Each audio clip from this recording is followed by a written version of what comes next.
All right, welcome everyone. I'm excited to be here today with Ben Myers, who is one of our senior UX designers here at Alley, and I'm Rebecca Viser. I'm a senior strategist here, and we are going to talk Dataviz and interactives and how Ben, who works on them a lot, approaches them with our clients. So, Ben, to kind of kick it off, how did you get started on working with data and working with data visualizations? Sure, yeah. It was actually kind of or not a mistake, an accident. I ended up taking a job where I thought it was just going to be sort of a typical web development role, and it ended up being really data heavy. And I started working with mapping, and I think there were some, time series visualizations that we had to build out, and some other things. And I realized that I really liked working with data. I liked the sort of exploratory nature of getting to know the data to figure out how to display it best. And that's sort of a straight line to where we are right now. Right. So you started on the coding side. I didn't know that. Yeah, definitely. Yeah, interesting. Um, yeah, so what is your favorite aspect of creating that? I know you talked about getting to know the data. Is it really digging into those details and thinking about all of that? Yeah, there's this really cool point of when you're kind of exploring the data set and you figure out um, what story it needs to tell, right? And you can imagine this, like, let's say it's some sort of demographic trend over time, right? It's that moment of sort of identifying that trend and deciding, okay, this is what is important to show, and then determining how can we best show that. Um, Yeah. So how do you get to that point? I mean, I know we have a lot of clients and we've worked with different projects where we have the data first. We have projects where we don't have the data first and you have to think mhm. about it. How do you approach kind of finding that narrative and figuring out what the data actually is trying to say? Yeah, so sometimes, like you said, clients do come to us with a data set and they already know what the narrative is, right? And that's really great because we can kind of jump in, we can design a solution. Other times when they're not so sure of what the data set's going to contain, that can really involve some interesting back and forth to kind of work through preparing for the data. And then once we actually get it, kind of syncing up our expectations. Um, but yeah, I mean, it's a lot of conversations. It's exploring the data on our side to make sure that we're really fully understanding, what a CSV contains when it's passed over to us. But yeah, it's a really cool process of kind of figuring out how to put language around what's in the data set. And so when you get a data set, if we're still trying to figure out that narrative, do you import a CSV into a data visualization tool? Are you just kind of digging into the cells and columns and rows on their own? How do you find what is actually relevant in a data set? Yeah, it's a great question. It can really depend as well. Um, The main thing that I would say it depends on is the size of the data set, right? Sometimes you can just import it into Google Docs or open it up in Excel or whatever, and you can start to kind of play with the different columns and rows and explore it that way. Personally, I really like to open it in SQL because I can then sort of query it and start to see different trends and things like that. That's just personal preference. But sometimes it's a really huge data set, right? Sometimes, I mean, we've mapped things like county level data, and you can't just open that really easily in a standard desktop program. And so sometimes it can be a little bit of guesswork, right? Trying to get a feel for the overlying trends. And then once we've actually sort of scaffolded out the default display and have the data flowing into it, it can sometimes be exploring it at that point to see, okay, does this data set actually look like what we expected it to? And sometimes the answer is no, right? Sometimes we can be surprised. And when it comes to, sometimes there's outliers in the data, sometimes there's missing data. Those are things that we then, we have to make sure that we have a design and implementation that can handle that.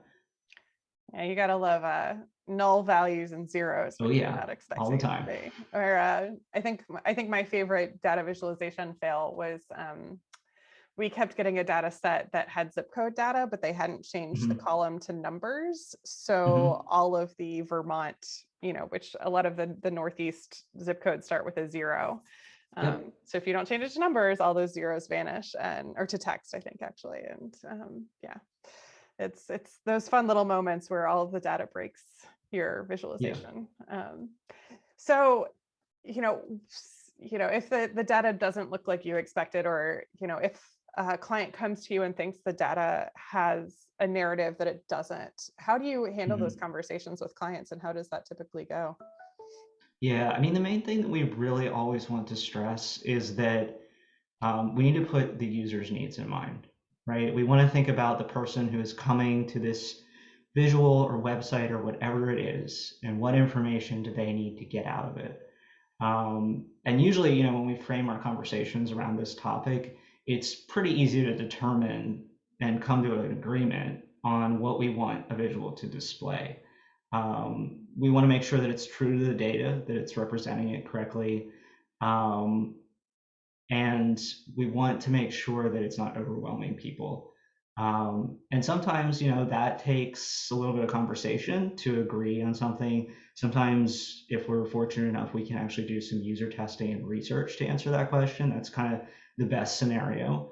Other times, we can sort of, if that avenue is not available to us, we can put together a design that we think will accomplish the goals that the client has in mind, and we can then build it, we can put it out to the public, and then we can conduct surveys, ask users about their experience, and we can iterate from there, right? It's generally not that we just design something, we walk away from it, and we're done, right?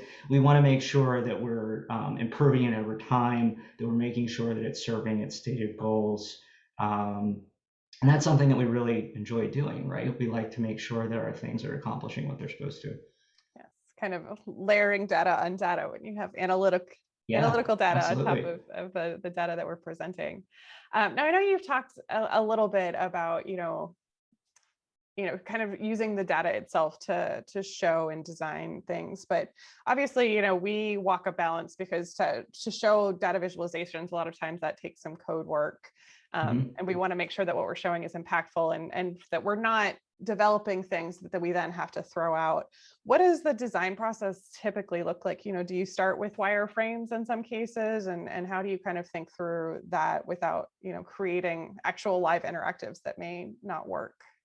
Right, yeah. It does kind of depend on the project, and the scope of the project. For large projects, we're definitely always doing some form of discovery, and then some wireframing, just to make sure that we have sort of the basic ideas down. And that wireframe concept, that'll go through several rounds of internal review, to make sure that, if I'm the one doing the wireframe, let's make sure that I'm not completely misunderstanding what I'm supposed to be doing, which has happened. So that's why we do that. And then we'll typically take that wireframe and show it to our client and see, do they agree that we're heading in the right direction. Um, from there, we'll then typically go into a design phase where we're actually applying some existing styles to it, or new styles if needed. When we're designing, that's also going through internal design review to make sure that that's really coming out as a strong and the best product we can put out. And then the client has the opportunity to go through generally several rounds of revisions on the design. Mhm. So it's a really a collaborative process from the very beginning. And there's a lot of folks who are sort of putting their best minds into it. Like you've helped out on some of my projects. We've collaborated, and you definitely catch me sometimes. You're like, Ben, that's a bad idea. Um, so there's a lot of that going on. And when we finish the design, when it's ready to be implemented, it's really been a team effort and the best that we can put forward. And thinking about that, I know a lot of the projects that we've worked on, both separately and together, have included a lot of different data elements. How do you think about, the different types of tables and charts and graphs that might show up on a page, and think through how they're telling a story together, Mhm. particularly when not every page might have the same elements. I know some of the projects we work on can be quite complicated and with a lot of edge cases. So how do you think about building a page from these disparate elements? It's a really hard question to answer. Sure. So, I mean, we always want to think, what information do we actually want to put in front of people? because any bit of information, any visual that does not serve that purpose is clutter on the page. The client is going to be spending money to build it out, and it's not going to serve user needs. There's no point in having it. Don't do it, right? That's not what we want to do. So if we're putting multiple visuals on a page, we really want to think about context. We want to make sure that each one is really understandable and it has all the things, whether that's text or labels, annotations, so site visitors can really understand what they're looking at. Another element to that, which is a little more design focused, is thinking about how the elements all look together, right? So let's say you have a bar chart and a line chart and some small multiples. One of our clients has that. We thought a lot about the placement of the different elements to make sure it wasn't visually overwhelming, because you do have different chart types on the same page. And sometimes that can be as simple as let's add some white space. Other times it can be as simple as let's make sure that we style all these things. Let's say the axes lines are kind of they're still readable, but they're muted. They're not super heavy, and so you don't have a bunch of extra visual noise on the page because there are so many elements. Yeah, so it sounds like, I mean, just thinking through everything we've talked about, a big part of your job is almost being an interpreter between clients and users, and that like you work with clients obviously to figure out the story of the data, and you know the data kind of to its core in a lot of cases, although with those giant data sets, I Best don't know case, that. yeah. Yeah, ideally all that. If it's a 20 gig data file, you might not know every aspect of it, but and really thinking through how to package that in a simple way and translate it into something that can be understandable. Yeah, absolutely. That's a really good way of summarizing my job. Thanks. Um, yeah, New but and job that's, I description mean, for you. that's what we aim to do, right? Someone brings us data, they might not know the best way to show it, and that's where we fit in to creating a data project. That's the value that we can add. Mhm. Yeah, and it sounds like too, just to tie back to the beginning of the conversation, that's also something that drew you to kind of Yeah. focusing on data interactives and thinking that through.